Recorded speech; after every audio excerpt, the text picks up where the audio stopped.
Shalom shalom shalom. கர்த்தருடைய பரிசுத்த நாமத்துக்கு ஸ்தோத்திரம். இந்த நாளிலும் கூட நாம் தியானிக்க இருக்கிற பகுதி மத்தேயு 25வது அதிகாரம். நம்ம கண்களை மூடி தேவனை நோக்கி பார்ப்போம்.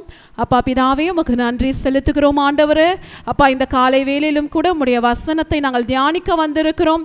மத்தேயு 25வது அதிகாரத்தை நாங்கள் தியானிக்க போகிறோம். பரிசுத்த ஆவியானவர் அப்பா, இந்த வேளையில் எங்களோடு கூட நீங்க பேசுங்கப்பா. என்னுடைய சுயம் ஒன்றும் வெளிவராதபடிக்கு பரிசுத்த ஆவியானவர் என்னை மறைத்து உம்முடைய வார்த்தைகள் மூலமாக அப்பா இந்த நாளில் எங்க ஒவ்வொருவரையும் நீங்க ஸ்திரப்படுத்த போவதற்காக நன்றி ஆண்டவரே.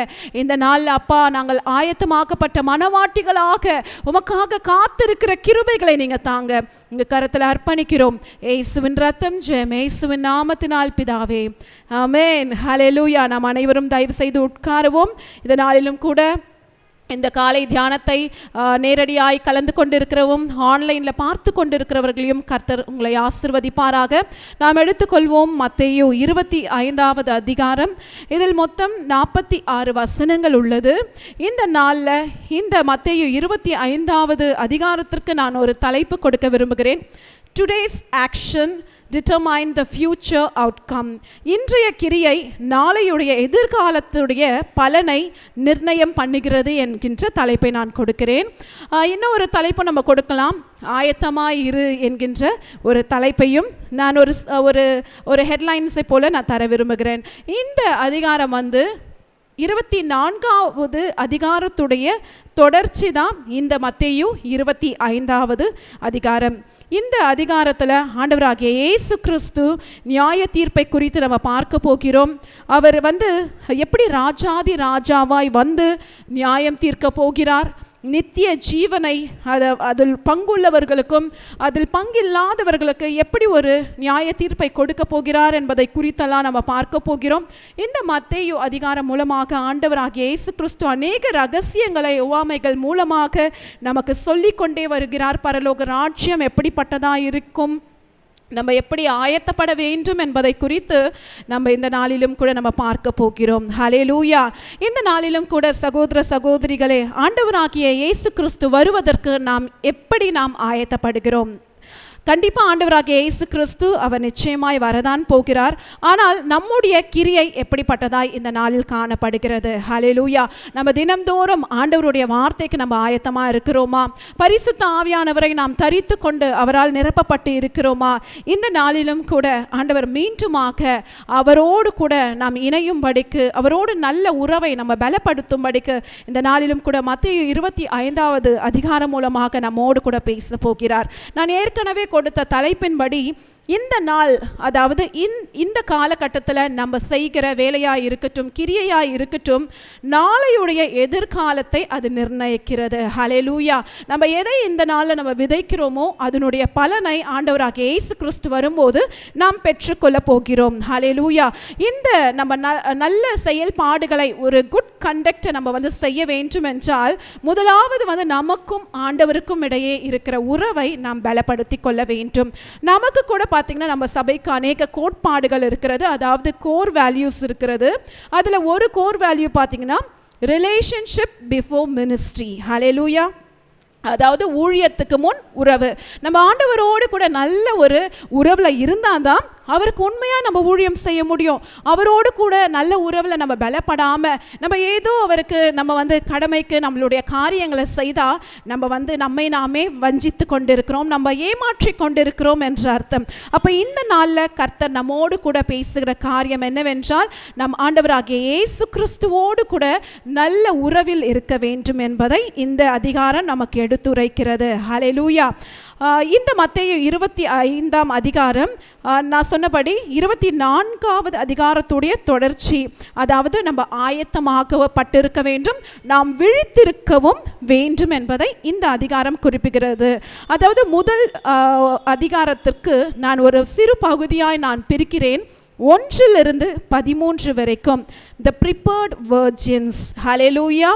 அதில் பார்த்தீங்கன்னா the parables of 10 virgins கூட நம்ம சொல்லலாம். 10 கன்னிகைகளுடைய உவமையை குறித்து நம்ம பார்க்க போகிறோம். 14 to 30 வரைக்கும் குட் அண்ட் ஃபெய்த்ஃபுல் சர்வன்ட், உண்மையும் உத்தமமான ஊழியக்காரனை குறித்து நாம் பார்க்க போகிறோம். அடுத்தது கடைசி பகுதி 31 46 வரைக்கும் ஏற்கனவே பார்த்தது போல நம்முடைய கிரியை நியாய தீர்ப்பு நாளில் எப்படிப்பட்டதாய் இருக்க போகிறது. Action determines everlasting punishment or eternal life என்பதை குறித்து நம்ம பார்க்க போகிறோம். 1-13 வசனங்கள் எதை குறிப்பிடுகிறது என்றால், அந்த 10 கன்னிகைகள் எப்படி தன்னுடைய மணவாளனுக்காக ஆயத்தப்பட்டார்கள், அந்த நேரம் வரும்போது யாரெல்லாம் ஆண்டவராகிய இயேசு கிறிஸ்துவோடு இந்த மணவாளன் கூட எடுத்துக்கொள்ளப்பட்டார்கள் என்பதை குறித்து நம்ம பார்க்க போகிறோம். யூத கலாச்சாரத்தின்படி 3 காரியங்களை அவர்கள் செய்வார்களாம். ஹல்லேலூயா. முதலாவது ப்ரொபோசல், இரண்டாவது என்கேஜ்ட், மூணாவது வெட்டிங், அந்த திருமணம். நமக்கு எல்லாருக்கும் தெரியும், அந்த 3rd ஸ்டேஜில் தான் பார்த்தீங்கன்னா இந்த யூத கலாச்சாரம் எப்படிப்பட்டதாக இருக்கிறது என்றால், அந்த மணவாளனுடைய தகப்பன் போய் அந்த மணவாட்டியை, அந்த பெண்ணை ஏற்கனவே பார்த்துட்டு வந்துடுவாங்க. அடுத்தது அந்த மணவாளன் கூட அந்த மணவாட்டியை பார்க்க முடியாது, திருமணம் பண்ணிக்கொள்ள போகிற அந்த பெண்ணை பார்க்க முடியாது. அந்த திருமண நாள் அந்த மணவாளனுடைய தகப்பனுடைய கரத்தில் தான் இருக்கிறது. அப்போது அந்த தகப்பன் போய் அந்த பெண்ணை பார்த்துட்டு வந்தால் போதும், அவர் என்னைக்கு திடீர்னு அந்த மணவாட்டியை திருமணம் தன்னுடைய மகனுக்கு செய்து வைக்க வேண்டும் என்று அவர் முடிவு செய்கிறாரோ, அன்றைக்கு அந்த மணவாளனை கூட்டிக் கொண்டு அந்த பெண்ணுடைய வீட்டுக்கு செல்வாங்க. அப்போ அந்த மணவாட்டி மிகவும் ஆயத்தமாக இருக்கணும், காத்து கொண்டு இருக்கணும், எப்போது என்னுடைய மணவாளன் வருவார் என்று அவள் ஆயத்தமாக பட்டுக்கொண்டே இருக்கணும். ஒருவேளை அந்த மணவாட்டி அந்த நாளில் ஊரில் இல்லைனாலோ இல்லை ஆயத்தமாய் இருக்கவில்லை என்றாலும் அந்த திருமணம் நடைபெறாது. அப்படிதான் யூதருடைய கலாச்சாரம். முதலாவது போயிட்டு அந்த பெண்ணை குறிச்சிட்டு வந்துடுவாங்க, அடுத்தது என்கேஜ்மெண்ட் பண்ணிடுவாங்க, மூன்றாவது அந்த திருமணம் நடைபெறும். ஹல்லேலூயா. அந்த 3rd ஸ்டேஜில் தான் அந்த மணவாளன் அந்த மணவாட்டியை கூட்டிக் கொண்டு போவதற்கு அந்த இடத்திற்கு வருவார். ஹல்லேலூயா. இன்றைக்கு அந்த உவமையை தான் நம்ம பார்க்க போகிறோம். நம்ம இங்கே பார்க்குறோம், பரலோக ராஜ்யத்தை ஆண்டவராகிய இயேசு கிறிஸ்து இந்த உவமைக்கு ஒப்பிடுகிறார். மணவாளன் வருகிறார், மணவாட்டி எப்படி காத்து கொண்டு இருக்க வேண்டும் என்பதை குறித்து அவர் ஒப்பிட்டு காண்பிக்கிறார். இங்கே நம்ம பார்க்கிறோம், 10 கன்னிகைகள், திருமணமாகாத கன்னி பெண்கள் ஆண்டவராகிய இயேசு கிறிஸ்து மணவாளனுக்காக காத்து கொண்டிருக்கிறார்கள். அதில் 5 பெயர் புத்திசாலிகள் என்று வசனம் குறிப்பிடுகிறது. மற்ற 5 பெயர் புத்தி இல்லாத கன்னியர்கள் என்று குறிப்பிடுகிறது. இந்த புத்தி இல்லாத இந்த மணவாட்டிகள் பார்த்தீங்கன்னா தீவட்டிகளை எடுத்துக்கொண்டு போனார்களாம், ஆனால் எண்ணெயோ கூட கொண்டு போகவில்லை. ஆனால் அந்த புத்தியுள்ள கன்னிகைகள் என்ன பண்றாங்கன்னா, அந்த விளக்கையும் எடுத்துக்கொண்டு எண்ணெயும் கூட எடுத்துக்கொண்டு போகிறாங்க. எதுக்குன்னா, அவங்களுக்கு ஒரு வெளிப்பாடு கிடைச்சிருக்கு. ஒருவேளை மணவாளன் வர தாமதமானா என்ன ஆகும், நம்மளுடைய விளக்கு அணைந்து போயிடுமே, நம்ம இருளில் காணப்படுவோமே, மணவாளன் வரும்போது நம்ம எதிர்கொண்டு போக முடியாதே, நம்ம எதிர்கொண்டு போக வேண்டும் என்றால் நம்ம ஆயத்தமாய் நம்ம இருக்க வேண்டுமே, ஒருவேளை நம்ம ஆயத்தமாய் இல்லாவிட்டால் நம்மளுடைய விளக்கு அணைந்து போயிட்ட உடனே நம்ம மணவாளனோடு கூட இணைக்கப்பட முடியாது என்கின்ற ஒரு வெளிப்பாடை பெற்ற கன்னிகைகளாம் இருந்தார்களாம். ஹல்லேலூயா. அதனால தான் வசனம் அவர்களை புத்தியுள்ள கன்னிகைகள் என்று குறிப்பிடுகிறது. அதுவே அந்த புத்தி இல்லாதவர்கள் ஏதோ நம்ம கடமைக்கு நம்ம ஆயத்தமாகுவோம், நம்மளுக்கு தேவையான விளக்கை மட்டும் எடுத்துட்டு போகலாம், அதுக்குள்ளேயே மணவாளன் வந்துடுவாருன்னு அவங்க ரொம்பவே நிர்விசாரணமாய் காணப்பட்டார்களாம். ஆனால் புத்தி உள்ளவர்களோ அவர்கள் அசதியாய் இராமல் ஜாக்கிரதை உள்ளவர்களாய் விழித்து கொண்டிருப்பவர்களாய் காணப்பட்டார்களாம். ஹல்லேலூயா. இந்த நாளிலும் கூட நாம் எப்படிப்பட்ட மணவாட்டியாய் நாம் காணப்படுகிறோம்? ஹல்லேலூயா. நாம் அனுதினமும் கர்த்தருக்காக நம்ம விழித்திருக்கிற மணவாட்டிகளாய் நாம் காணப்படுகிறோமா?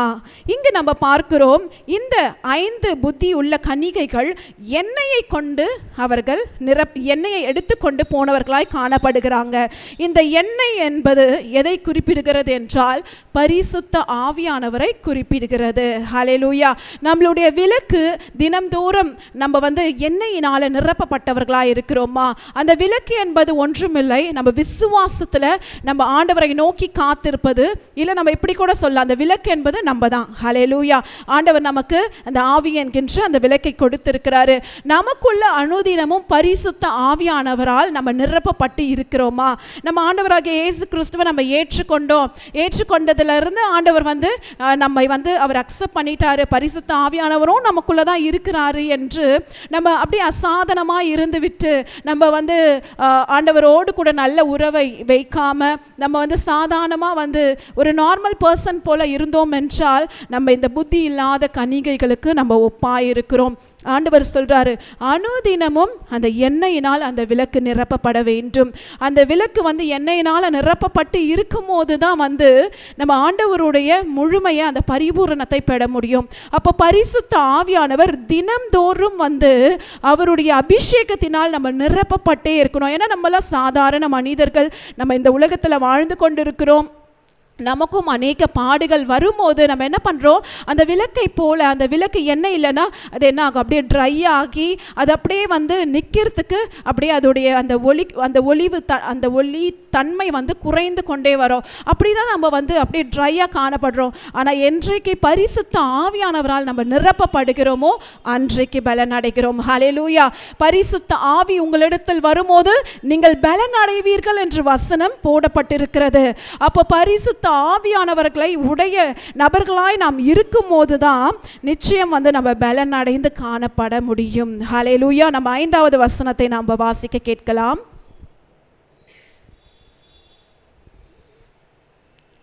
மணவாளன் வர தாமதித்த போது அவர்கள் எல்லோரும் நித்திர மயக்கம் அடைந்து தூங்கிவிட்டார்கள். ஹல்லேலூயா. இங்க நம்ம பார்க்கிறோம், அந்த 10 கன்னிகைகளும் அந்த ஒரே நோக்கத்துக்காக தான் அவங்க வந்தாங்க. அந்த மணவாளன் வருவதற்காக காத்திருக்கும்படிக்கு வந்தாங்க. ஆனால் அந்த மணவாளன் வருவதற்கு கொஞ்சம் தாமதம் ஆகுது. ஹல்லேலூயா. தாமதமான உடனே அந்த 10 பேரும் நித்திரை மயக்கத்தில் தூங்கிவிட்டாங்க. அவங்க ஏன் தூங்குறாங்கன்னு பைபிளில் போடலை, ஆனால் அந்த 10 பேரும் தூங்கிவிட்டாங்க. இந்த நாளிலும் கூட நம்ம கடைசி காலத்தில் நம்ம வாழ்ந்து கொண்டு இருக்கிறோம். ஆண்டவராகிய இயேசு கிறிஸ்து மீண்டும் வரப்போகிறார், மணவாட்டி ஆகிய சபையை எடுத்துக்கொள்ள போகிறார் என்று நம்ம சின்ன வயதிலிருந்து நம்ம கேட்டுக்கொண்டே இருக்கலாம். ஆனால் நம்மளுக்குள்ள ஆண்டவர் வரும்போது பார்த்துக்கலாம், நம்ம அப்போ ப்ரிப்பேர் ஆனால் போதும், இன்னும் கொஞ்சம் நாட்கள் நம்ம உலகத்துக்குரிய காரியங்களில் நம்ம ஈடுபடலாம், அதுக்கப்புறம் நம்ம பரிசுத்தமாக்கப்பட்டு நம்ம ஆயத்தப்படலாம் என்கின்ற ஒரு நோக்கம் இருந்தால் இந்த நாளில் கர்த்தர் இந்த வசனங்கள் மூலமாய் நம்மோடு கூட பேசுகிறார். மணவாளன் வர தாமதமாய் இருந்தாலும் அந்த புத்தியுள்ள கன்னிகைகளைப் போல நம்ம ஆயத்தமாய் இருக்கிறோமா, விழித்து கொண்டு இருக்கிறோமா, பரிசுத்தமாய் இருக்கிறோமா? பரிசுத்த ஆவியானவர் நம்மை நிரப்பும் போதுதான் அவர் நமக்கு ஆலோசனைகளை கொடுப்பார். ஹல்லேலூயா. நம்ம மணவாளனுக்காக எப்படி காத்து கொண்டிருக்க வேண்டும், எப்படி பரிசுத்தமாய் வாழ வேண்டும், எப்படி அவரை எதிர்கொண்டு போக நம்மை ஒவ்வொரு நாளும் ஆயத்தப்படுத்தி கொண்டே இருக்க வேண்டும், அவருடைய வசனத்தை தேறினவர்களாய் நம்ம இருக்க வேண்டும் என்பதை பரிசுத்த ஆவியானவர் நமக்கு வெளிப்படுத்துவார். ஒருவேளை பரிசுத்த ஆவியானவரால் நம்ம நிரப்பப்படாம எப்பயாச்சும் ஒரு தடவை அபிஷேகம் பெற்றா போதும், எப்பயாச்சும் ஒரு கூட்டத்துக்கு போய் கலந்துக்கிட்டா பரிசுத்த ஆவியானவர் நிரப்புவார் என்ற அந்த அனுபவத்தில் இருந்தோம்னா நம்மளுக்கு புதிய வெளிப்பாடுகள் கிடைக்காது. ஹல்லேலூயா. எப்படி அந்த மணவாட்டியானவள் அந்த மணவாளன் வரும் நாளுக்காக எதிர்நோக்கி உற்று நோக்கி கொண்டு அந்த வழியை பார்த்து கொண்டே இருக்கிறாளோ அது போல நம்ம ஆயத்தப்பட்டவர்களாய் அனுதினமும் அவருக்காக காத்து கொண்டு இருக்க வேண்டும். ஹல்லேலூயா. நம்ம இங்கே பார்க்குறோம், நடு ராத்திரியில் மணவாளன் வருகிறார், அவரை எதிர்கொண்டு போங்கன்னு ஒரு சத்தம் கேட்குது. உடனே என்ன பண்ணுறாங்க, அந்த புத்தியுள்ள கன்னிகைகள் எழுந்து அவங்க கொண்டு வந்த அந்த தீவட்டிகளுக்கு அதை ஆயத்தப்படுத்துகிறாங்க. அந்த எண்ணெயை ஊற்றி இன்னும் கொஞ்சம் அந்த ஃப்ளேமை அதிகரித்து மணவாளனை பார்க்கிறதற்கு அவங்க எதிர்கொண்டு போகிறாங்க. ஆனால் புத்தி இல்லாதவங்களும் அந்த டைமில் என்ன பண்ணுறாங்க, ஐயோ அவங்க விளக்குலாம் அந்த எண்ணெய் இல்லாததுனால அது அணைந்து போகுது. அந்த புத்தியுள்ள கன்னிகைகள் கிட்ட போய் கேட்குறாங்க, எனக்கும் கொஞ்சம் என்ன தாங்க, மணவாளன் வரப்போகிறாரு, மணவாளன் வந்து விட்டார் என்ற சத்தம் கேட்குது, நாங்களும் கூட வரணும், எனக்கு கொஞ்சம் என்ன தாங்கன்னும் போது அவங்க சொல்கிறாங்க, நாங்கள் உங்களுக்கும் கொடுத்துட்டா எனக்கும் பத்தாது உங்களுக்கும் பத்தாது, அதனால நீங்கள் என்ன பண்ணுங்கள், பக்கத்தில் தான் கடை இருக்குது, நீங்கள் போயிட்டு அந்த எண்ணெய் விற்கிறவங்க கிட்ட நீங்கள் எண்ணெய் வாங்கி கொண்டு வாங்க, நீங்களும் மணவாளனை சந்திக்க ஆயத்தப்படுங்கன்னு சொல்லி அந்த புத்தியுள்ள கன்னிகைகள் அவங்கள அனுப்பி விடுறாங்க. இந்த புத்தி இல்லாதவங்க என்ன பண்ணுறாங்க, அந்த நேரத்தில் தான் ஆயத்தமாகும்படிக்கு ஒரு ஸ்டெப் எடுக்கிறாங்க.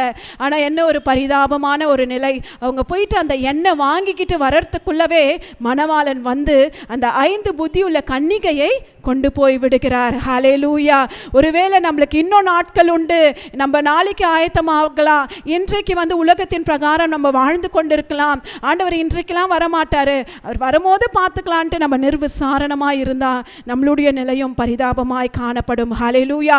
நம்ம இன்றையிலிருந்தே நம்ம செய்கிற கிரியை தான் நாளைக்கு நம்மளுக்கு என்ன பலன் கொடுக்கும் என்பதை ஆண்டவர் தீர்மானம் செய்வார். ஹல்லேலூயா. இன்றைக்கு நம்ம ஒரு ஸ்டெப் எடுத்து நம்ம ஆயத்தமாவதற்கு உலகத்துக்குரிய காரியங்கள் எல்லாம் விலக்கி நம்ம பரிசுத்தமாக்கப்பட்டு பரிசுத்த ஆவியானவரால் போதிக்கப்பட்டு இருந்தோம் என்றால், நம்ம விழித்திருந்தோம் என்றால் மணவாளனோடு கூட எடுத்துக்கொள்ளப்படுவோம். ஹல்லேலூயா. இன்றைக்கு இந்த வசனம் நம்மோடு கூட பேசுகிறது. அந்த புத்தி இல்லாத கன்னிகைகளைப் போல நம்ம ஆண்டவர் வரும்போது ஆயத்தப்படும்படிக்கு நம்ம என்னதான் நம்ம முயற்சிகள் செய்தாலும் அதுக்குள்ளே கதவு சாத்தப்படும். ஹல்லேலூயா. அந்த திருமண பந்தியில் ஆண்டவர் இந்த 5 கன்னிகைகளை கொண்டு போயிடுறாரு அந்த வெட்டிங் ஃபீஸ்டில். ஆனால் அந்த 5 புத்தி இல்லாத கன்னிகைகளோ நம்ம தொடர்ந்து நம்ம வாசிக்க போகிற 9வது வசனத்தை நம்ம வாசிக்க கேட்கலாம். லூயா. ஏற்கனவே பார்த்தது போல அந்த புத்தி இல்லாத கன்னிகைகள் அப்போ தான் எண்ணெயை ஆயத்தப்படுத்தும்படிக்கு அவங்க இங்கு அங்கு ஓடி பரபரப்பாக காணப்படுறாங்க. அதுக்குள்ளேயே மற்ற கன்னிகைகள் ஆண்டவர் அவர்களை எடுத்துக்கொள்கிறாங்க. இந்த புத்தி இல்லாத கன்னிகைகள் எண்ணெயெல்லாம் வாங்கி கொண்டு அதுக்கப்புறம் அந்த மன அறைக்கு போகும்போது கதவு மூடப்படுகிறது. அப்போ இவங்க பார்த்து கதவை தட்டுறாங்க. ஆண்டவரே, ஆண்டவரே, எங்களுக்கு நீங்கள் கதவை திறக்க வேண்டும், எங்களுக்கு நீங்கள் திறக்க வேண்டும்னு சொல்லும் போது அதற்கு ஆண்டவர் சொல்கிறாரு, உங்களை அறியேன். ஹல்லேலூயா. மெய்யாகவே உங்களுக்கு சொல்லுகிறேன், நான் உங்களை அறியேன் என்று ஆண்டவர் அந்த கதவை மூடுகிறார். ஹல்லேலூயா. இன்றைக்கு நம்ம எப்படிப்பட்ட கன்னிகைகளாய் நாம் காணப்படுகிறோம்? புத்தியுள்ள கன்னிகைகளா இல்லை புத்தி இல்லாத கன்னிகைகளா நம்ம வாழ்ந்து கொண்டு இருக்கிறோமா? ஒருவேளை இதுவரைக்கும் நம்ம புத்தி இல்லாத கன்னிகைகளை போல நம்ம ஆயத்தமாய் இல்லாவிட்டால் இந்த நாளில் வேதம் நமக்கு கற்றுக் கொடுக்கிறது. நம்ம புத்தி உள்ள கன்னிகைகளாய் நாம் மாற வேண்டும். நம்ம ஆயத்தத்தோடு நம்ம காத்திருக்கணும். ஆயத்தம் என்னும் பாதரட்சையை அணிந்து கொண்டிருக்கிற கன்னிகைகளாய் நம்ம மாற வேண்டும். அப்போது தான் மணவாளன் வரும்போது நாம் எடுத்துக்கொள்ளப்படுவோம். அவரோடு கூட அந்த திருமண பந்தத்தில் நம்ம இணைய முடியும். ஹல்லேலூயா. இங்கே நம்ம பார்க்கிறோம், மனுஷகுமாரன் வரும் நாளையாவது நாழிகையாவது நீங்கள் அறியாதிருக்கிறபடி நாம் விழித்திருக்க வேண்டும். ஹல்லேலூயா. ஆண்டவர் வருகிற நாள் அவர்களுடைய தேவ தூதர்களுக்கும் ஏன் ஆண்டவராகிய இயேசு கிறிஸ்துவுக்கு கூட அது தெரியாது. பரலோக தந்தைக்கு மாத்திரம்தான் தன்னுடைய மகனாகிய ஆண்டவராகிய இயேசு கிறிஸ்துவை என்றைக்கு இந்த உலகத்திற்கு ரகசியமாய் அனுப்பி மணவாட்டியாகிய நம்ம எடுத்துக்கொள்ள வேண்டும் என்று பிதா ஒருவரே நிர்ணயம் பண்ணுவார். ஹல்லேலூயா. அதனால் நம்ம ஜாக்கிரதையுள்ளவர்களாய் நாம் இருந்தாதான் அவருடைய அந்த திருமணத்தில் நம்ம மணவாட்டிகளாகிய நாம் சபை எடுத்துக்கொள்ளப்படும். நம்ம அடுத்த பகுதிக்கு நேராக நம்ம போகிறோம். 14 to 30 வரைக்கும் நான் ஒரு தலைப்பு கொடுத்திருந்தேன், உண்மையும் உத்தமமான ஊழியக்காரன் என்று. ஹல்லேலூயா. இப்போ இந்த இடத்துல நம்ம இன்னொரு உவமையை குறித்து நம்ம பார்க்க போகிறோம். ஆண்டவராகிய இயேசு கிறிஸ்து எப்படி இந்த உவமையை பரலோக ராஜ்யத்தோடு ஒப்பிட போகிறார் என்பது 14-15 வசனத்தை வாசிக்க கேட்போம். இங்கு 2வது உவமைக்கு நேராய் நம்ம கடந்து வருகிறோம். இந்த பரலோக ராஜ்யம் ஒரு மனுஷன், அதாவது ஒரு எஜமானோடு கூட இந்த உவமையை ஆண்டவர் ஒப்பிட்டு காட்டுகிறாரு. இந்த மனுஷன் ஒரு நல்ல ஒரு எஜமான், செல்வாக்குடைய மனிதனாய் இருக்கிறான். இந்த மனிதன் என்ன பண்ணுகிறான்? புறதேசத்துக்கு பிரயாணப்படும்படிக்கு தன்னை ஆயத்தப்படுத்திக் கொள்கிறான். அந்த நேரத்தில் அவனுக்கு இருக்கிற எல்லாம் சொத்து செல்வாக்கு எல்லாவற்றையும் விற்று அவன் என்ன பண்ணுறான்னா தன்னிடத்தில் இருக்கிற ஊழியக்காரர்களிடத்தில் ஒப்புவித்து அவன் வெகு தூரத்துக்கு அவன் செல்ல போகிறான். அப்போ அவனுக்குடைய திறமைக்கு தக்கதாக இந்த எஜமான் என்ன பண்ணுறாருனா ஒரு மனுஷனுக்கு 5 தாலந்தும் இன்னொரு மனுஷனுக்கு 2 தாலந்தும் இன்னொரு மனுஷனுக்கு 1 தாலந்தையும் கொடுத்து அவர் பிரயாணம் பட்டு அவர் வெகு தூரத்திற்கு அவர் போகிறார். ஹல்லேலூயா. 16வது வசனத்தில் போடப்பட்டிருக்கிறது, அந்த 5 தாலந்தை வாங்கினவன் போய் என்ன பண்ணுறானா அவைகளை கொண்டு வியாபாரம் பண்ணி வேறு 5 தாலந்தை சம்பாதித்து வைக்கிறான். அதேபடி 17 2 தாலந்தை வாங்கினவனும் அதை கொண்டு போய் அவன் வியாபாரம் செய்து அதை பெருக செய்து அதை இன்னும் ஒரு 2 தாலந்தாய் அவன் சம்பாதித்து கொண்டிருக்கிறான். அப்போ அந்த 5 தாலந்தை உடைய மனிதன் கிட்ட எத்தனை தாலந்து இருக்கும் நீங்க சொல்லுங்க பார்க்கலாம்? 10 தாலந்து. ஹல்லேலூயா. இந்த 2 தாலந்து உடைய மனிதன் அதை 4 தாலந்தாய் மாற்றுகிறான். ஆனால் இந்த 1 தாலந்தை உடைய மனிதனோ இவன் என்ன பண்ணுறானா, தன்னுடைய எஜமான் பணத்தை புதைத்து வைத்தான். ஹல்லேலூயா. இன்றைக்கு ஆண்டவராகிய இயேசு கிறிஸ்து கூட நம்ம ஒவ்வொருவருக்கும் ஒவ்வொரு தாலந்தை கொடுத்திருக்கிறாரு. ஹல்லேலூயா. பரிசுத்த ஆவியானவர் ஒவ்வொருவருக்கும் ஒவ்வொரு ஆவிக்குரிய கிருபைகளை, ஆவிக்குரிய வரங்களை கொடுத்திருக்கிறாரு. ஒருத்தவங்க நல்ல ஆராதனை செய்வாங்க, ஒருத்தவங்க நல்ல தீர்க்க தரிசனம் செய்வாங்க, சில பேர் நல்ல இவாஞ்சலிஸ்டா ஆண்டவருடைய ஆயத்தத்திற்கு, ஆண்டவருடைய வருகைக்கு மற்றவங்களை ஆயத்தப்படுத்துவாங்க, சபைக்கு கொண்டு வருவாங்க. சில பேர் நல்ல போதிக்கிற ஸ்கில்லை கொடுத்துருப்பாங்க. இது மாத்திரம் இல்லை, அநேக மார்க்கெட் பிளேஸில் அவங்க ஒர்க் பண்ணும்போது கூட ஆண்டவர் அநேக தாளந்துகளை கொடுத்துருப்பாங்க. இன்றைக்கு அந்த தாளந்தை நம்ம எவ்வாறு பயன்படுத்துகிறோம்? ஆண்டவர் கொடுத்த தாளந்தை நம்ம அப்படியே இந்த 1 தாளந்தையுடைய மனிதனை போல நம்ம வைத்துக்கொண்டு அதை புதைத்து வைக்கிறவர்களாக நம்ம இருக்கிறோமா? இல்லை, அது ஆண்டவருடைய மகிமைக்கென்று அதை நம்ம எடுத்து பயன்படுத்தி அதை பெருக செய்கிற ஜனமாய் நம்ம இருக்கிறோமா? ஹல்லேலூயா. பரிசுத்த ஆவியானவர் ஒருவர் தான், ஆனால் ஒவ்வொருவருக்கும் ஒவ்வொரு விதமாக அவர் ஆவிக்குரிய வரங்களை அவர் பகிர்ந்தளிக்கிறாரு. இன்றைக்கு அந்த ஆவிக்குரிய வரங்களை பெற்ற நம்ம சும்மா இருக்கக்கூடாது, அசதியாக இருக்கக்கூடாது. நம்ம அந்த ஒரு தாளந்தை வாங்கின மனிதனை போல நம்ம அப்படியே புதைத்து வைக்கக்கூடாது. வேதாகமம் சொல்லுகிறது, இந்த 1 தாலந்து என்றாலே 6000 டினாரி என்று சொல்வாங்க. அதற்கு ஒப்பீட்டாய் காண்பிக்கிறாங்களாம். அப்போ 1 தாலந்து என்றால் அந்த 1 டினாரி ஒரு நாள் உடைய சம்பளம் அந்த மனிதனுக்கு. அப்போது அந்த 6000 டினாரி என்றால் 6000 நாட்களுக்கு அவனுக்கு அந்த சம்பளத்தை அந்த எஜமான் கொடுத்துட்டு தான் போயிருக்கிறாரு.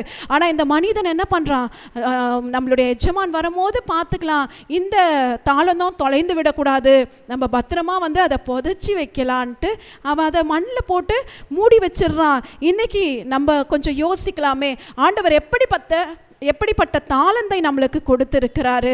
நம்ம இன்றைக்கு பரிசுத்த ஆவியானவர்கிட்ட நம்ம கேட்கும் போது ஆண்டவர் மீண்டுமாக நம்மளுக்கு நினைப்பூட்டுவார், எப்படிப்பட்ட தாளந்தை நம்மளுக்கு கொடுத்திருக்கிறாரு, அதை நம்ம எப்படி பயன்படுத்த வேண்டும். பரிசுத்த ஆவியானவர் நம்ம கிளாஸில் கூட பார்த்தோம், the filling of Holy Spirit. பரிசுத்த ஆவியானவர் நமக்கு ஒரு நல்ல தேற்றளவாளனாக இருக்கிறாரு, நல்ல ஒரு உதவியாளராக இருக்கிறாரு, நம்மளுக்கு நல்ல போதித்து அவர் வழி நடத்துகிற ஆலோசனைக்காரராய் இருக்கிறாரு. அப்போ பரிசுத்த ஆவியானவர்கிட்ட நம்ம கேட்கும் போது அவர் நமக்கு உணர்த்துவார், உனக்கு மகளே உனக்கு இப்படிப்பட்ட தாளந்தை நான் கொடுத்திருக்கிறேன், நீ அதை பயன்படுத்து, இவ்விதமா நீ அதை செயல்படுத்து என்று நம்மளை ஊக்குவிப்பாரு. நம்ம விட்டு கொடுக்கும் போது தான் பரிசுத்த ஆவியானவர் கிரியை செய்வார். ஹல்லேலூயா. ஏற்கனவே பார்த்தது போல பரிசுத்த ஆவியானவரால் நம்ம நிரப்பப்பட்டு இருக்கும் போது தான் ஆண்டவர் நம்மளுக்கு ஆலோசனைகளை கொடுக்க முடியும். நம்ம என்னைக்காவது நம்ம பரிசுத்த ஆவியானவரை எப்பயாச்சும் ஒரு தடவை அபிஷேகம் பெற்று நம்ம போதும், இந்த ஃபீலிங்ஸ் போதும், இந்த வருடம் ஃபுல்லாக பரிசுத்த ஆவியானவர் நம்மளை வழி நடத்துவார்னா கிடையாது. அவர் ஒரு ஜென்டிலான பர்சன். ஹல்லேலூயா. அவர் ஜென்டிலான காட். நம்ம அவரை எப்படி வெல்கம் பண்ணுறோமோ, எப்போ வெல்கம் பண்ணுறோமோ அப்போல்லாம் நம்மை நிரப்ப அவர் வல்லமை உள்ள தேவனாக இருக்கிறாரு. ஹல்லேலூயா. நம்ம வாசிக்கலாம். 19-20 வசனத்தை நாம் வாசிக்க கேட்போம். ஹல்லேலூயா. இங்கே நம்ம பார்க்குறோம், வெகு காலமான பின்பு அந்த ஊழியக்காரனுடைய எஜமான் திரும்பி அவர்களிடத்தில் கணக்கு கேட்டான். அப்போ நம்மளுடைய எஜமானாகிய ஆண்டவராகிய இயேசு கிறிஸ்துவும் மீண்டுமாக வரப்போகிறார். அவர் நியாயம் தீர்க்கிற ராஜாவாய் சிங்காசனத்தில் உட்கார போகிறார். அன்றைக்கு அவர் நம்மை பார்த்து கேட்கும் போது, என்னுடைய ஊழியக்காரனே, நான் உன்னை நம்பி நான் ஊழியம் கொடுத்தனே, உன்னை நம்பி நான் ஆத்துமாக்களை கொடுத்தனே, உன்னை நம்பி என்னுடைய ஆடுகளை கொடுத்தனே, நீ என்ன பண்ண அப்படின்னு கேட்கும் போது நம்ம அந்த 5 தாளந்தை உடைய அந்த மனிதனை போல அதை பெருக செய்த நபராய் நம்ம இருக்கிறோமா? இல்லை அந்த 1 தாளந்தை வைத்திருக்கிற அந்த மனிதனை போல மூடதனமாய் நம்ம மண்ணில் புதைத்து வைத்திருக்கிறோமா? இன்றைக்கு ஆண்டவர் இந்த வார்த்தைகளோடு கூட நம்ம இடைபெறுகிறார். ஹல்லேலூயா. நம்ம எஜமான் சீக்கிரமாய் வரப்போகிறார். அவர் நியாயஸ்தானத்தில் உட்கார போகிறார். அவர் நம்மை நியாயம் தீர்க்கும் போது அவருக்கு ஏற்ற உத்தம ஊழியக்காரனாய் நம்ம காணப்பட வேண்டும். ஹல்லேலூயா. 20 23 வரைக்கும் நம்ம வாசித்து பார்த்தோம் என்றால் அதுதான் போடப்பட்டிருக்கிறது. அந்த 5 தாளத்தை உடைய மனிதன் வந்து என்ன பண்ணுறான், தன்னுடைய எஜமான் கிட்ட அந்த 5 தாளந்தை கொடுத்துட்டு, நீங்கள் என்ன நம்பி 5 தாளந்தை கொடுத்தீங்க, நான் இன்னும் ஒரு 5 தாளந்தை நான் சம்பாதித்தேன், இதை வைத்துக் கொள்ளுங்கன்னும் போது அந்த 21 வசனம் போடப்பட்டிருக்கிறது. அந்த எஜமான் வந்து அந்த ஊழியக்காரனை நோக்கி, உத்தமமும் உண்மையுள்ள ஊழியக்காரனே, கொஞ்சத்தில் உண்மையாயிருந்தாய், அநேகத்தின் மேல் உன்னை அதிகாரியாய் வைப்பேன், என்னுடைய சந்தோஷத்துக்குள் பிரவேசி என்று அந்த எஜமான் வந்து அக்செப்ட் பண்ணிக்கிறாரு. ஹல்லேலூயா. அடுத்தது 22 23 அடுத்தது அந்த 2 தாளந்தை வாங்கின மனுஷன் வரான். அந்த எஜமான் கேட்குறாரு, என்ன பண்ணி கொண்டு வந்த அப்படின்னும் போது அந்த பர்சன் சொல்கிறாரு, நீங்கள் என்ன நம்பி 2 தாளந்தை கொடுத்துட்டு போனீங்க, நான் இன்னும் ஒரு 2 தாளந்தை நான் சம்பாதிச்சேன்னும் போது உடனே அந்த எஜமான் சந்தோஷப்பட்டு அவரையும் பார்த்து, உத்தமனும் உண்மையுள்ள ஊழியக்காரனே, நீ வந்து கொஞ்சத்தில் உண்மையாக இருந்தா நீ வந்து அநேகத்துக்கு நான் உன்னை அதிகாரியாக நான் உன்னை வைக்கிறேன், என்னுடைய சந்தோஷத்துக்குள்ள நீ பிரவேசி என்று அந்த ஊழியக்காரனையும் அவர் ஏற்றுக்கொள்ளுகிறாரு. அடுத்தது அந்த ஒரு தாளந்தை வாங்கின மனிதன் வருகிறாரு. நம்ம வாசிக்கலாம் 24 26 வரைக்கும் நம்ம வாசிக்க கேட்டு. ஆமென். இங்கே நம்ம பார்க்குறோம், அந்த ஒரு தாளந்தை உடைய அந்த மனிதன் வராரு. அந்த எஜமான் பார்த்து கேட்குறாரு, என்னப்பா உன்னை நம்பி நான் ஒரு தாளந்தை கொடுத்தனே, நீ என்ன பண்ணணும் போது அதுக்கு ஒரு எக்ஸ்ப்ளனேஷன் வந்து அவர் முட்டாள்தனமான ஒரு எக்ஸ்ப்ளனேஷன் கொடுக்குறாரு. என்ன சொல்கிறாருன்னா, எஜமானே நீர் வந்து பார்த்தீங்கன்னா நான் உங்களுக்கு பயந்து அந்த தாளந்தை வந்து நான் புதைத்து வைத்துட்டேன், நான் வந்து எதுவுமே நான் அதை பண்ணலை, எனக்கு தெரியும் நீங்கள் வந்து ரொம்பவே வந்து ஒரு ஹார்டான பர்சன், நீங்கள் வந்து அந்த தாளந்து தொலைந்து விட்டால் என்னை வந்து நீங்கள் தண்டனைக்கு உட்படுத்திடுவீங்கன்னு நான் வந்து அதை புதைத்து வைத்து விட்டேன் என்று சொல்லும் போது அவனுடைய எஜமான் பிரதியுத்தரமாக சொல்கிறாரு, பொல்லாதவனும் சோம்பலுமான ஊழியக்காரனே, நான் விதைக்காத இடத்தில் அறுக்கிறவன் என்றும் தெளிக்காத இடத்தில் சேர்க்கிறவன் என்று நீ அறிந்திருக்கிறாயே, நீ அட்லீஸ்ட் அந்த பணத்தை வந்து வட்டிக்கு கொடுத்துருந்தீனா கூட நான் வரும்போது அந்த பணத்தோடு கூட அந்த வட்டியை நான் பெற்று கொண்டிருப்பேனே, இன்றைக்கு நீ ஒன்றுமே செய்யாமல் பிரயோஜனமே இல்லாமல் மண்ணில் புதைச்சி வச்சுட்டு ஏன் ஆண்டவர் சொல்கிறாரு. இன்றைக்கு நாமும் கூட இந்த வசனத்தை கேட்ட பிறகு நம்ம வந்து ஆண்டவருடைய எதிர்பார்ப்பை நம்ம பூர்த்தி செய்ய வேண்டும். ஆண்டவர் நம்மை நம்பி 5 தாளந்து கொடுத்திருந்தாலும் சரி, 2 தாளந்து கொடுத்திருந்தாலும் சரி, இல்லை அந்த மனுஷனுக்கு கொடுத்தது போல் ஒரே ஒரு தாளந்து கொடுத்திருந்தாலும் நம்ம எவ்வளோக்கு எவ்வளோ ஆண்டவருக்கு நம்ம உண்மை உள்ளவர்களாக இருக்கிறோம். ஹல்லேலூயா. ஆண்டவர் நம்மை நம்பி கொடுத்த காரியத்தில் நம்ம எப்படி அவரை வந்து நம்ம அவரை திருப்தி படுத்துகிறோம், நம்ம அந்த 5 தாளந்தை உடைய மனிதனை போல இருக்கிறோமா, இல்லை அந்த 2 தாளந்தை உடைய மனிதனை போல இருக்கிறோமா, இல்லை அந்த ஒரு தாளந்தை உடைய முட்டாள் மனிதனை போல நம்ம ஆண்டவர் கொடுத்த கிருபைகளை தாளந்துகள் எல்லாம் நம்ம ஒன்றுமே செயல்படுத்த நமக்குள்ளவே முடக்கி வைத்திருக்கிறோமா என்று இந்த நாளை நம்ம உயிர்த்து ஆராய்ந்து பார்க்க வேண்டும். ஆண்டவர் நம்ம ஏற்கனவே பார்த்தது போல அவங்களுடைய பலனின்படி, அதாவது அபிலிட்டியின் படி ஆண்டவர் வந்து பிரித்து கொடுத்துட்டாரு. இதுக்கப்புறம் அதை பெருக செய்வது நம்முடைய கரத்தில் இருக்கிறது. நம்ம பரிசுத்த ஆவியானவரால் நம்ம நிரப்பப்பட்டு அவருடைய ஆலோசனையின்படி நம்ம வாழும்போது கர்த்தர் நிச்சயமாகவே நமக்கு ஒரு பெருக்கத்தை கட்டளையிடுவார். ஹல்லேலூயா. ஆண்டவராகிய இயேசு கிறிஸ்து வந்து சில கோட்பாடுகளை வந்து இங்க சொல்றாரு. அதாவது நம்ம உண்மையாய் அவருக்கு நம்ம ஊழியம் செய்யும் போது ஆண்டவர் 2 மடங்கு ஆசீர்வாதத்தையும் 2 மடங்கு அந்த ஹார்வெஸ்டையும் நமக்கு கொடுப்பாராம். அப்படிதான் அந்த 5 தாளந்தை உடைய மனிதன் வந்து உண்மையாய் அவன் வந்து ஊழியம் செய்தான், உண்மையாய் வந்து அவன் வேலை செய்தான். ஆண்டவர் அதனால 2 மடங்கு அவனுக்கு ஆசீர்வாதத்தை கட்டளையிட்டாரு. இன்றைக்கு நம்ம அப்படிப்பட்ட உண்மையும் உத்தமமாய் நம்ம காணப்படுகிறோமா, இல்லை நம்ம வந்து சாதாரணமாய் நிர்விசாரமாய் இல்லை அசதியாய் நம்ம இருந்தோம் என்றால், அந்த சோம்பலையுடைய மனிதனை போல இருந்தோம் என்றால் நம்ம ஒரு பெருக்கத்தை காண முடியாது. அடுத்த வசனம் போடப்பட்டிருக்கிறது, அவனிடத்தில் இருந்த அந்த ஒரு தாளந்தையும் எடுத்து அந்த 10 தாளந்தை உடையவனிடத்துல அந்த எஜமான் கொடுக்கிறாரு. அப்போ ஆண்டவர் சொல்றாரு, உள்ளவன் எவனோ அவனுக்கு கொடுக்கப்படும், பரிபூரணமும் அடைவான், இல்லாதவனிடத்தில் உள்ளதும் எடுத்து கொள்ளப்படும் என்று வசனம் போடப்பட்டிருக்கிறது. இந்த வசனத்தை வாசிக்கும் போது நான் இதுக்கு முன்பாக இதோடைய ரகசியம் எனக்கு தெரியாது. ஏன் ஆண்டவரே இல்லாதவங்க கிட்ட இருந்து எடுத்து இருக்கிறவங்க கிட்ட நீங்க கொடுக்குறீங்க, அதாவது ஏழை கிட்ட இருந்து எடுத்து பணக்காரங்க கிட்ட கொடுக்குறீங்க அப்படின்ற என்ற ஒரு தாட்டில் நான் பார்த்துட்டு இருந்தேன். ஆனால் ஆண்டவர் இன்றைக்கு அந்த ரகசியத்தை நமக்கு வெளிப்படுத்துகிறார். ஹல்லேலூயா. அந்த 5 தாலந்தை உடைய மனிதன் அதை அதிகரிக்க வேண்டும் என்று உண்மையாய் உத்தமமாய் அவன் செயல்பட்டான். அதனால அந்த 5 தாலந்து 10 தாலந்தாய் மாறினது.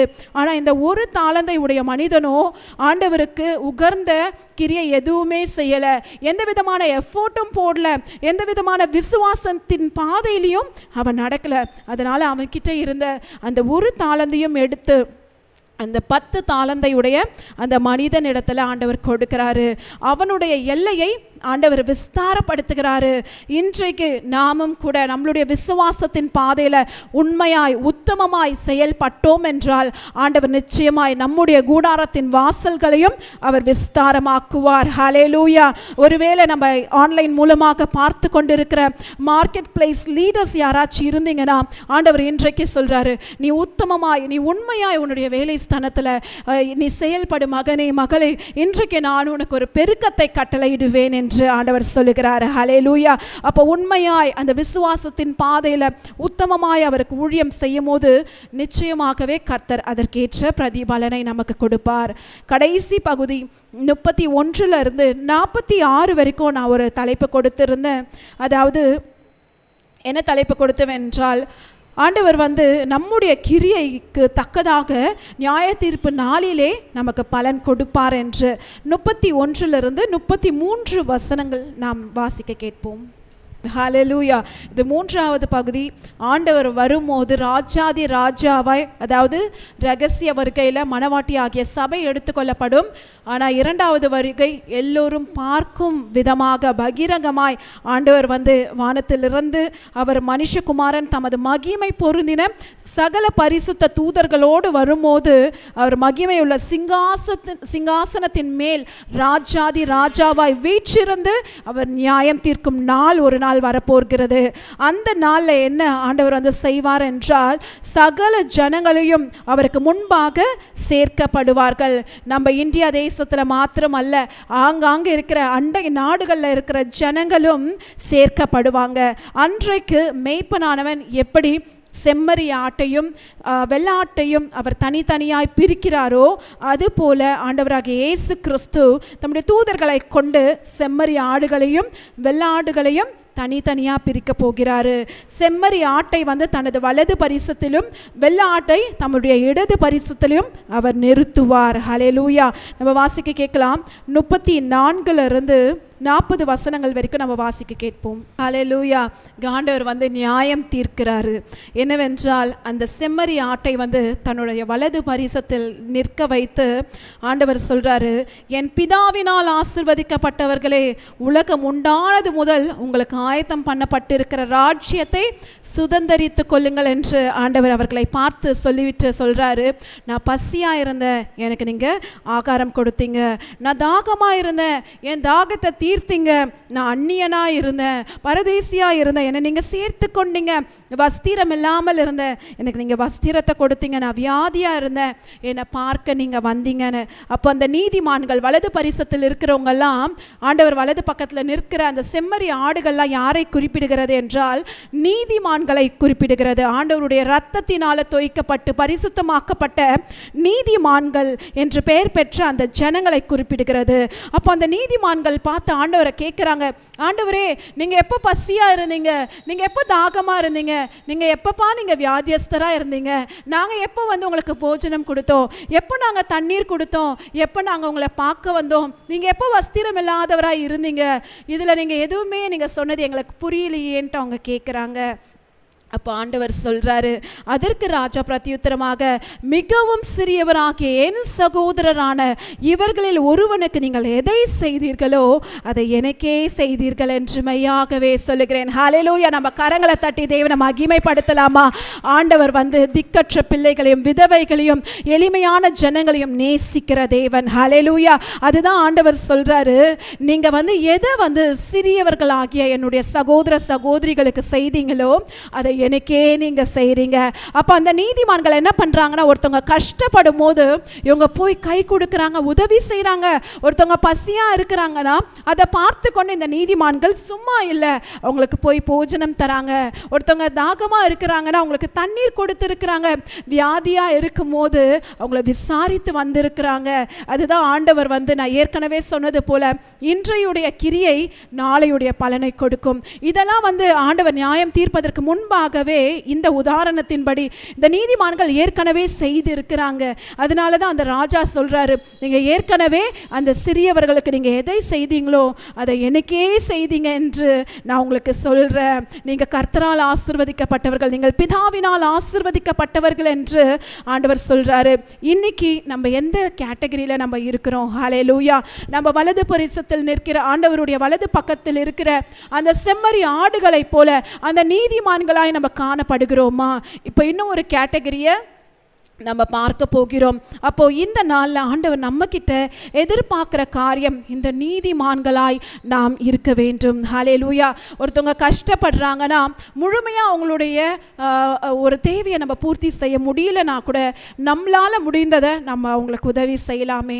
ஒரு சாப்பாடு வாங்கி கொடுக்கலாம், தண்ணீர் இல்லாத நேரத்தில் அவங்களுக்கு ஒரு தண்ணீர் வாங்கி கொடுக்கலாம். வியாதியஸ்தராக இருக்கிறாங்களா, அவங்கள போய் விசிட் பண்ணிட்டு ப்ரேயர் பண்ணிட்டு வரலாம். நம்மக்கிட்ட இருக்கிறத நம்ம கொடுக்கலாம். ஆண்டவர் இப்படிப்பட்ட ஒரு நல்ல குணங்களை நம்ம கிட்ட எதிர்பார்க்கிறாரு. ஹல்லேலூயா. அதாவது ஆங்கிலத்தில் இன்னும் ஒரு பழமொழி சொல்வாங்க, the praying lips is better than helping hands. ஹல்லேலூயா. அப்போ நம்ம ஜெபிக்கிற உதட்டை காட்டிலும் கொடுக்கிற கரத்தை ஆண்டவர் ப்ரெஷியஸாக பார்க்குறாரா. ஹல்லேலூயா. நான் ப்ரேயர் பண்ணிக்கிறோம், நம்ம கண்டிப்பாக ப்ரேயர் பண்ணோம் தான், நம்மளுடைய கிரியையும் நம்ம வெளிப்படுத்த வேண்டும்.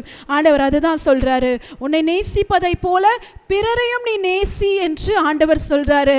அப்போ நம்ம நேசித்து கொண்டு இருந்தோம் என்றால் என்ன பலன் உண்டு? நம்ம மற்றவர்களையும் நேசிக்கிறவர்களாய் நம்ம மாற வேண்டும், மற்றவர்களுக்கு உதவி செய்கிறவர்களாய் நாம் மாற வேண்டும். ஹல்லேலூயா. ஹல்லேலூயா. நம்ம ஏற்கனவே ஒரு கேட்டகரியான ஒரு குரூப் ஆஃப் பீப்புளை பார்த்தோம். அவங்க கர்த்தரால் ஆசீர்வதிக்கப்பட்டவர்கள், நீதிமான்கள்.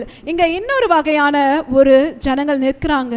ஆண்டவருடைய இடது பக்கத்தில் லெஃப்ட் ஹேண்ட் சைடில் ஆண்டவர் அவங்களுக்கு ஒரு பேர் கொடுக்குறாரு. என்ன பேர் பார்க்கலாமா? 41வது வசனத்தில் சபிக்கப்பட்டவர்களே. ஹல்லேலூயா. முதலாவது ஆண்டவர் அந்த வலது பரிசத்தில் நிற்கிறவங்களை பார்த்து ஆசீர்வதிக்கப்பட்டவர்களே, என் பிதாவினால் ஆசீர்வதிக்கப்பட்டவர்களே என்று ஆண்டவர் சொன்னார். ஆனால் இந்த இடது பக்கத்தில் நிற்கிறவங்களை பார்த்து ஆண்டவர் ஒரு பெயரை கொடுக்கிறாரு, சபிக்கப்பட்டவர்களே. ஹல்லேலூயா. என்னை விட்டு பிசாசுக்காகவும் அவன் தூதருக்காகவும் ஆயத்தம் பண்ணப்பட்ட நித்திய அக்கினியில் போங்க என்று ஆண்டவர் சொல்றாரு. இன்றைக்கு நம்ம எந்த விதமான கேட்டகரியில் நம்ம இருக்கிறோம்? கர்த்தரால் ஆசீர்வதிக்கப்பட்ட ஜனமாக இருக்கிறோமா, இல்லை சபிக்கப்பட்ட ஜனமாக இருக்கிறோமா? ஆண்டவர் ஏன் இந்த பேரை கொடுக்குறாரு? நம்ம இப்போ வாசித்ததை நம்ம கேட்டோம். இந்த ஜனங்கள் என்ன பண்ணாங்களாம்? ஆண்டவரை பார்த்து கேட்குறாங்களா, ஆண்டவரே நீங்கள் எப்போ பசியாக இருந்தீங்க, நான் உங்களுக்கு போஜனம் தரல, நீங்கள் எப்போப்பா தாகமாக இருந்தீங்க, எப்போ நீங்கள் வியாதியாக இருந்தீங்க, நான் உங்களை பார்க்கலன்னு நீங்கள் சொல்கிறீங்களேன்ட்டு. அதுக்கு ஆண்டவர் சொல்கிறாரு, அந்த சிறியவனாகிய அந்த ஒருவனிலும் நீங்கள் உங்களுடைய கிரியையினால் அவங்கள திருப்தி படுத்தலையே. நீங்கள் உங்களுக்கு என்று சுயநலமாக தானே வாழ்ந்து கொண்டு இருந்தீங்க. நான் உங்களுக்கு எத்தனையோ ஆசீர்வாதங்களை கொடுத்து கூட நீங்கள் மற்றவங்களுக்கு உதவி செய்யவே இல்லையே. நீதிமொழிகள் 3வது அதிகாரத்தில் ஒரு வசனம் உண்டு, உன்னிடத்தில் திராணி இருக்கும் போது அதை செய்யத்தக்கவர்களுக்கு செய்யாமல் இராதே. நீ போய் நாளைக்கு வா, நான் உனக்கு அப்புறம் தரேன் நீ சொல்லாத. உன்கிட்ட என்ன இருக்கோ அதிலிருந்து 1% நீ கொடுக்கலாமே. அது அவங்களுடைய தேவையை அட்லீஸ்ட் ஒரு வேளை சாப்பாடு காய்ச்சி அது பிரயோஜனமாக இருக்குமே என்று கர்த்தர் சொல்லுகிறாரு. இந்த நாளில் கூட இப்பொழுதும் நம்ம அந்த லாசருவையும் அந்த ஐஸ்வர்யவானுடைய அந்த உவமை லூக்கால இருக்கும். நம்ம நினைத்து பார்க்கும்போது அங்கே பார்க்கிறோம், அந்த ஐஸ்வர்யவானுக்கு ஆண்டவர் எல்லா பரிபூரணத்தையும் ஆண்டவர் கொடுத்திருப்பாரு. அந்த மேஜையில் பார்த்தா அவன் சாப்பிடுகிற உணவே அத்தனை விதமாக இருக்கும். அந்த லாசரு அந்த வீட்டு வாசலில் உட்கார்ந்து கொண்டு அந்த எஜமான் ஏதாச்சும் போடுவாரா என்று அவன் பார்த்து கொண்டே இருப்பானாம். ஆனால் அந்த ஐஸ்வர்யவான் என்ன பண்ணுவானா, ஒரே ஒரு பருக்கையை கூட கொடுக்க மாட்டானா. அப்போ அவன் சாப்பிட்டு கீழே விழுற அந்த துணிக்கையை தான் அதை எடுத்துக்கொண்டு வெளியே போடும் போது லாசரு அதை சாப்பிடுவானா, அதே அந்த சாப்பாட்டையும் தன்னுடைய நாய்க்குட்டிகளுக்கும் அவன் கொடுப்பானா. கடைசியில் 2 பேருக்கும் மரணம் நேரிடும்.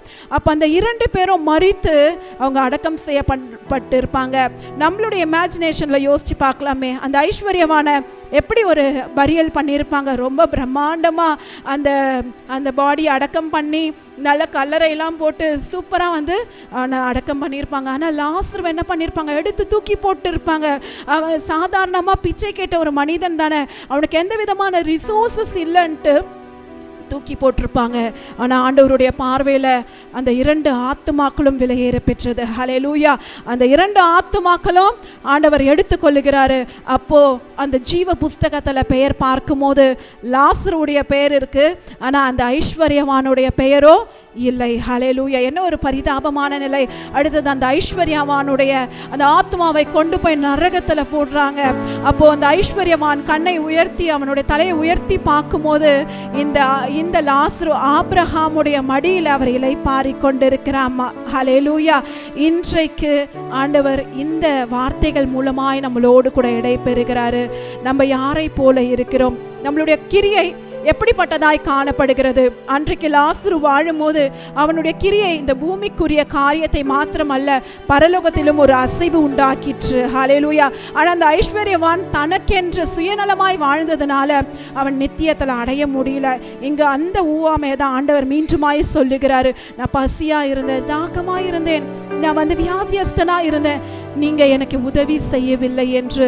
இந்த நாளில் கர்த்தர் நம்மக்கிட்ட எதிர்பார்க்குற காரியம், நம்ம மற்றவர்களை நம்ம நேசிக்க வேண்டும், அரவணைக்க வேண்டும், அவங்களுக்கு முடிந்த உதவிகளை நம்ம செய்ய வேண்டும். இந்த முழு அதிகாரமே ஆண்டவருடைய வருகைக்கு நாம் ஆயத்தமாய் இருக்க வேண்டும். ஹல்லேலூயா.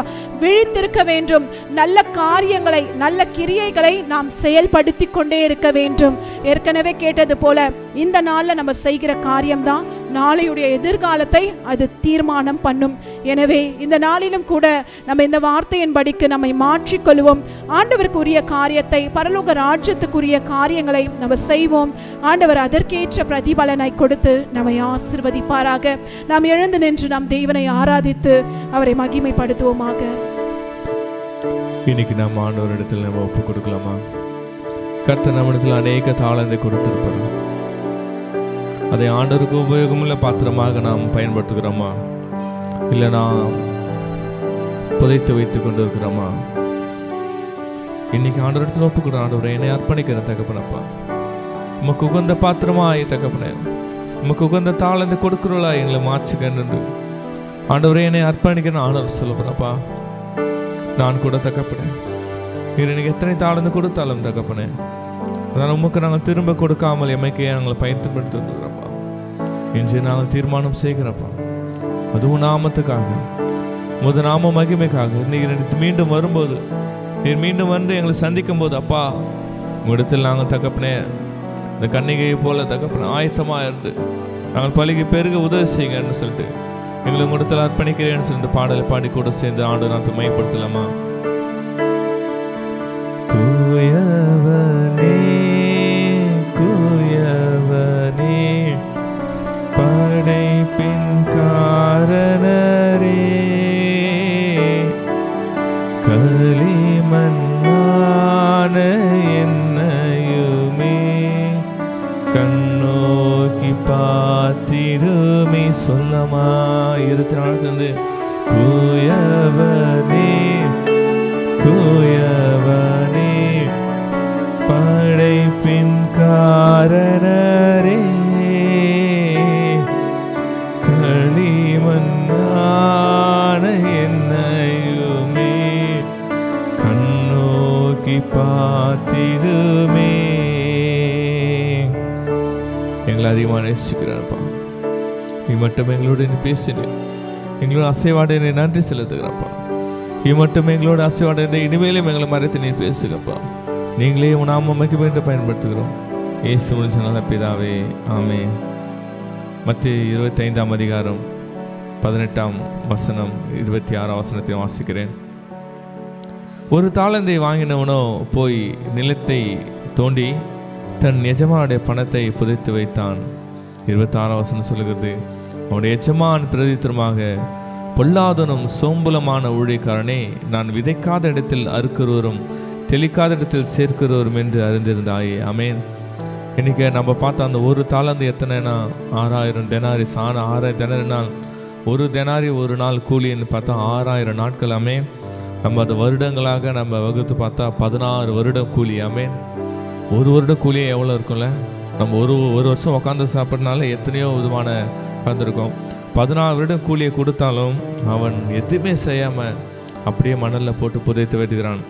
எஜமானம் உடனே வரல, அவர் வெகு காலமாக தான் திரும்பி வர்றார். ஐயோ, இந்த தாளந்து கொடுத்து எப்படியாவது எதையாவது செய்திருப்பாங்க என்று எதிர்பார்ப்போடு வரும்போது 2 பேர் தாளந்தை ஒப்படைச்சிட்டாங்க. ஆனால் 3வது வந்து எதுவுமே செய்யாமல் புதைத்து வைத்துட்டான். அவனுக்கு அந்த எஜமானுக்கு கோவம் வருது. ஐயோ, நான் உனக்கு இத்தனை தாளந்து இவ்வளோ நான் கொடுத்தனே, ஆனால் இதை நீ ஒன்றுமே உபயோகப்படாமல் நீ புதைத்து வைத்துக்கான்னு சொல்லி அவனை சோம்பலும் மொழிக்காக அழுகையும் பற்கடிமான இடத்துல போட்டு இருக்கிறார். இன்றைக்கி நம்ம யோசித்து பார்ப்போம், கர்த்தர் எத்தனை தாளந்தை நமக்கு கொடுத்து வெகு காலமாக ஆண்டவர் காத்திருந்து பிறகு ஆண்டவர் அந்த பலனை எதிர்பார்க்கிறார். ஐயோ, என் மகளிடம் இந்த தாளந்து கொடுத்தனே, அதில் அவர் எனக்காக ஏதாவது செய்ய மாட்டார்களா, ஏதாவது என்னுடைய ராஜ்யத்துக்காக செய்ய மாட்டார்களா என்று எங்கிக் கொண்டு திரும்ப வந்து நம்ம இடத்துல கேட்கிறார்.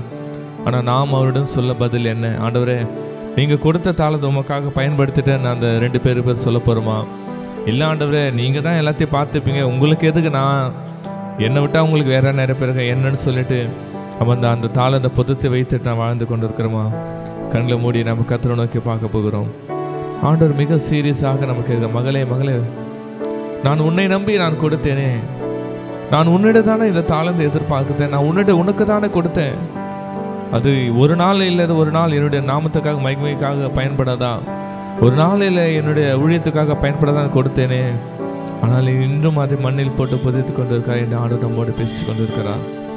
இன்னைக்கு ஆண்டு நம்ம ஒப்பு கொடுக்கலாமாப்பா? சாரிப்பா, எனக்கு கூட நிறைய தாளந்து கொடுத்தீங்கப்பா, எனக்கு கூட நிறைய கிருபைகள் கொடுத்தீங்கப்பா, மற்றவங்களுக்கு இல்லாத தாளத்தை எனக்கு கொடுத்தீங்கப்பா. ஆனால் நான் ஏனோ தகப்பனப்பா மண்ணில் புதைத்து போட்டு என்னுடைய வேலைகளை செய்து கொண்டு இருக்கிறேனப்பா. நீ திரும்ப வந்து கேட்டால் உங்களுக்கு என்னப்பா சொல்லுவேன்? நான் திரும்ப நீங்க வருவேன்னு சொல்லியிருக்கீங்களப்பா. நீங்க 2ஆம் வருகிற வரும்போது நான் வெறும் கையை நான் நீட்டக்கூடாதப்பா. நானும் அந்த ஒற்றை தாளந்து வாங்கின போல சோம்பலாதான்ப்பா இருக்கிறேன்ப்பா.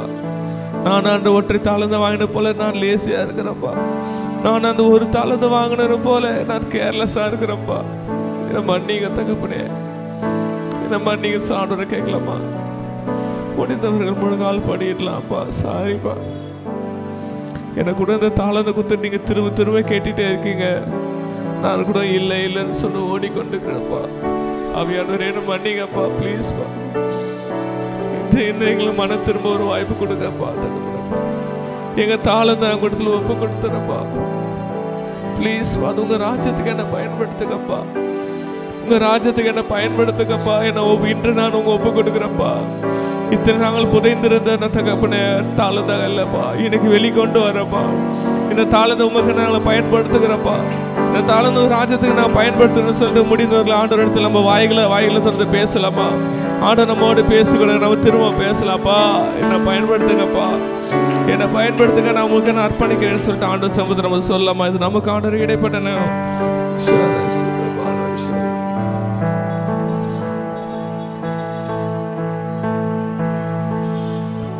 வீணை போகா பாத்திரம் நான் விரும்புவாரில்லையே,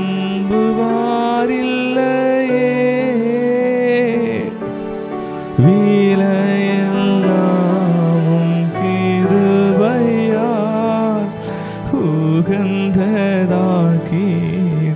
தடைகள் அப்பா, தடைகள் யாவும் நீக்கி என்னை அப்பா தம்மை போல் மாற்றிடுமே. உடைத்து என்னை உந்தனுக்கே உடமையாக்கிடுமே. அப்பா, முடிந்ததில் வலது கருத்தை மேலாக வைத்து சொல்லுறப்பா, நான் உமக்கு தான்ப்பா சொந்தப்பா. என் தாளந்துகள் உமக்கு சொந்தப்பா. என்னுடைய ஞானம் அது உமக்கு சொந்தப்பா. என்னோட சரீரப்பா அது உமக்கு சொந்தப்பா. என்னுடைய பலன் அல்லாத உமக்கு சொந்த தகப்பனப்பா. நாங்கள் எங்களுக்கு என்ன வாழ்வதற்கு அல்ல அப்பா. எத்தனை பேருக்கு இல்லாத கிருபை எங்களுக்கு கொடுத்து அது எங்களுக்காக அல்ல தகப்பனப்பா. இன்று நான் உங்களுக்கு என்ன அர்ப்பணிக்கிறப்பா, உமக்கு என்ன நாங்கள் அர்ப்பணிக்கிறப்பா. இன்று காலை வேலை அன்பின் தகப்பனப்பா, யாராக என்ன அர்ப்பணித்தார்களோ தகப்பனப்பா, அவங்களுடைய தகப்பனே நீர் எங்களை ஏற்றுக்கொள்ளுங்க தகப்பனப்பா. மீண்டும் ஒரு விஷயம் எங்களை ஏற்றுக்கொள்ளுங்க தகப்பனே. உங்க ராஜ்யத்தை கொண்டு நாங்கள் 30, 60, 100 பலன் தருகிற விதைகளை நாங்கள் மாறுவோம் தகப்பனப்பா. எங்களிடத்தில் கொடுத்த தாளந்தை கொண்டு உங்க நாமத்தை நான் மகிமைப்படுத்த எங்களை நீர் மாற்றுங்க தகப்பனப்பா. உங்க வல்லமையுள்ள கரம் எங்களோட கூட இருக்கிறப்பா. இயேசு நாமத்தை எங்களை சோம்பலும் பல ஆண்டவரே தகப்பனை பண்ணுகிற ஆவிகளை நாங்கள் சபித்து நாங்கள் கட்டுகிற தகப்பனை. உமக்கென்று நாங்கள் எழுந்து பிரகாசிக்கிற ஒளியாக உமக்கென்று ஓடி உழைக்கிற ஒரு பிள்ளைகளை எங்களை மாற்ற போறீங்களா? நன்றி அப்பா. எங்களை உங்களிடத்தில் அர்ப்பணிக்கிறப்பா. எங்களை உங்களிடத்தில் அர்ப்பணிக்கிறாச்சா. இன்று நீர் எங்களை ஏற்றுக்கொள்வீராக ராஜா. எங்களுடைய நாங்கள் தாழ்த்துற தகப்பனே ஓமே ஊத்துகிறோம். இயேசுவின் நல்ல பிதாவே ஆமென். மத்தேயு 25ஆம் அதிகாரம் 40ஆம் வசனம். அதற்கு ராஜா பிரதியுத்தரமாக, மிகவும் சிறியவராகிய என் சகோதரன் இவர்களில் ஒருவனுக்கு நீங்கள் எதை செய்தீர்களோ அதை எனக்கே செய்தீர்கள் என்று மெய்யாகவே உங்களுக்கு சொல்லுகிறேன் என்பார்.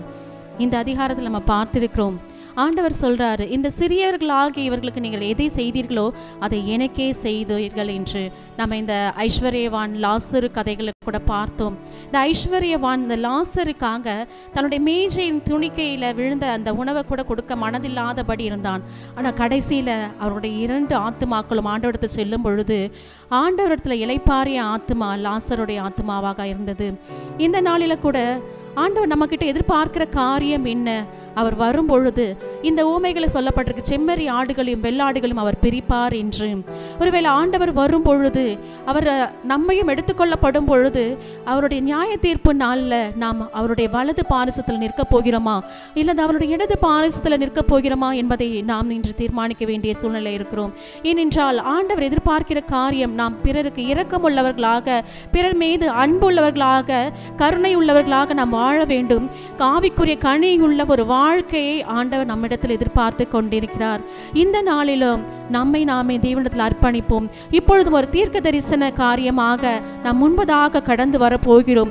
நம்ம ஆண்டவர்கிட்ட கேட்க போகிறோம், ஆண்டவரை அப்படிப்பட்ட கடினமான இருதயம் எங்களிடத்தில் இருந்திருந்தால் இந்த வேளையில் அதை எடுத்து போடும்படியாக அவருடைய அன்பை, அவருடைய கருணை, அவருடைய இரக்கம், அவருடைய மென்மையான இருதயம் நமக்குள்ளாக வேண்டும் என்று பரிசுத்த ஆவியானவர் இந்த நாளில் கூட நமக்கு உதவி செய்யும்படியாக அவருடைய கரத்தில் நாம் அர்ப்பணிக்க போகிறோம்.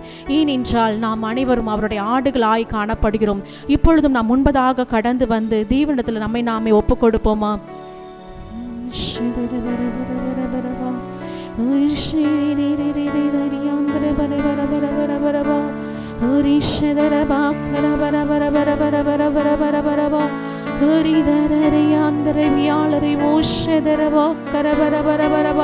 Hori baba baba rishederandara karabara yandara karabara.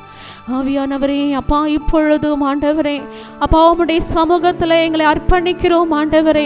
அப்பா, எங்கள் சகோதர சகோதரிகள் ஆண்டவரை எந்தெந்த எதிர்பார்ப்புகளோடு, எந்தெந்த ஆவிக்குரிய ரீதியில் பசியாக இருக்கிறார்களோ, மாமிச ரீதியில் பசியாக இருக்கிறார்களோ ஆண்டவரை, இந்த நாளில் அவர்கள் ஆவிக்குரிய வார்த்தைகளையும் அவர்களுக்கு நாங்கள் சொல்லி ஆண்டவரை மாம்சத்துக்குரிய எதிர்பார்ப்புகளை நாங்கள் நிறைவேற்ற, அவர்களுக்கு ஏற்ற உதவிகளை செய்ய உம்முடைய அன்பு, உம்முடைய இரக்கம், உம்முடைய கருணை, அப்பா, உம்முடைய மென்மையான இருதயம் எங்களுக்குள்ளாக வரும்படியாக ஜெபிக்கிறோம்.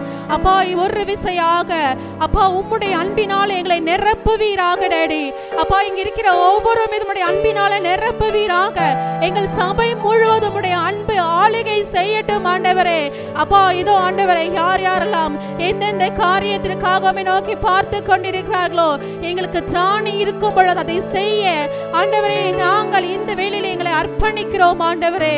அப்பா, இன்னும் அநேக சகோதர சகோதரிகளை உம்முடைய ஆவிக்குரிய வார்த்தைகளை சொல்லி, ஆவிக்குரிய பசி தாகத்தோடு இருக்கிற ஒவ்வொருக்கும் உம்முடைய வார்த்தைகளை சொல்லி ஆண்டவரே அவர்களும் உம்முடைய ராஜ்யத்துக்குரிய பிள்ளைகளாக மாறும்படியாக ஆண்டவரே நீர் வரும் பொழுது ஆண்டவரே வெள்ளாட்டையும் செம்மறியாட்டையும் பிரிப்பவராய் காணப்படுகிறீர் ஆண்டவரே. அப்பா, நாங்கள் உம்முடைய ஆடுகள் ஆண்டவரே. அப்பா, உம்முடைய அன்பை தரித்து கொண்டவர்களாக ஆண்டவரே, உம்முடைய இரக்கத்தை பெற்றவர்களாக அப்பா நாங்கள் உம்முடைய சாயலாக மற்றவர்களுக்கு பிரதிபலிக்கக்கூடிய கிருபையை இந்த நாளில் நீர் எங்களுக்கு தந்த தயவருக்காக உமக்கு நன்றி செலுத்துகிறோம் ஆண்டவரே. எங்கள் பரிசுத்த ஆவியானவரே, இந்த நாளிலும் உம்முடைய அன்பினாலே எங்கள் சபையை நீர் நிரப்பினீரே. எங்கள் ஒவ்வொரு நீர் நிரப்பின கிருபைக்காக உமக்கு நன்றி ராஜா. அப்பா, உம்முடைய அப்பா திட்டத்திலும் தீர்மானத்திற்காக ஆண்டவரே உமக்கென்று நாங்கள் அர்ப்பணிக்கிறோம் ஆண்டவரே. உம்முடைய சித்தத்திற்கு ஏற்றார் போல அப்பா இது உருவாக்கும் ஆண்டாக நீர் தெரிந்து கொண்டிருக்கிற ஆண்டவரே.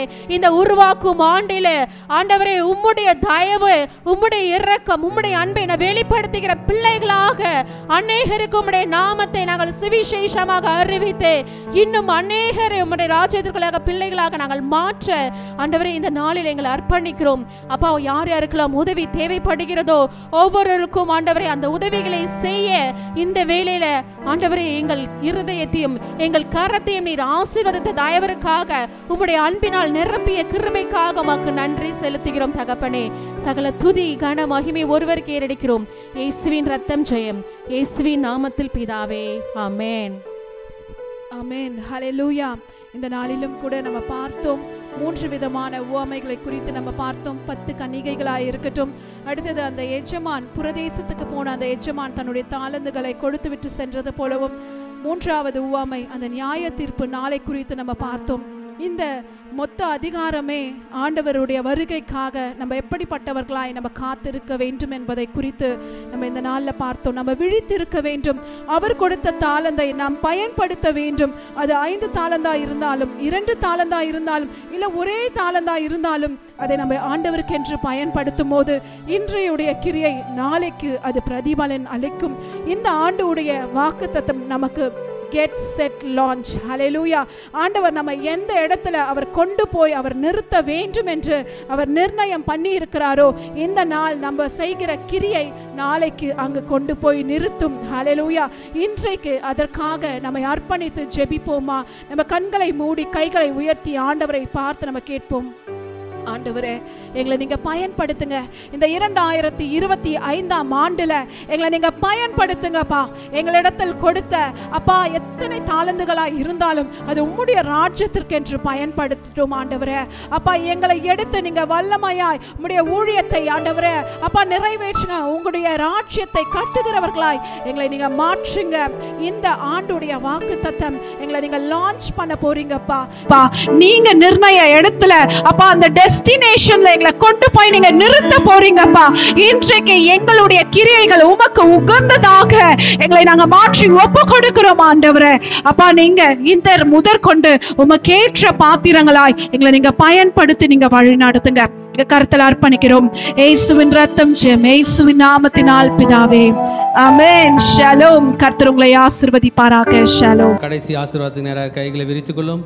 ஈவரக்கா அடோனாய் வயீஷ்மரக்கா யா அடோனாய் பனவ் அல்லக்கா விஹுனக்கா ஈஷா அடோனாய் பனவ் அல்லக்கா வயசம் லக்கா ஷாலோம் வயசம் லக்கா ஷாலோம். கர்த்தர் உன்னை ஆசீர்வதித்து காக்க கடவர். கர்த்தர் தன் முகத்தை மேல் பிரகாசிக்க பண்ணி உன்மேல் கிருபையா இருக்க கடவர். கர்த்தர் தன் முகத்தை உன்மேல் பிரசன்னமாக்கி உனக்கு சமாதானம் கட்டளையிட கடவர். ஹல்லேலூயா, ஹல்லேலூயா, ஹல்லேலூயா.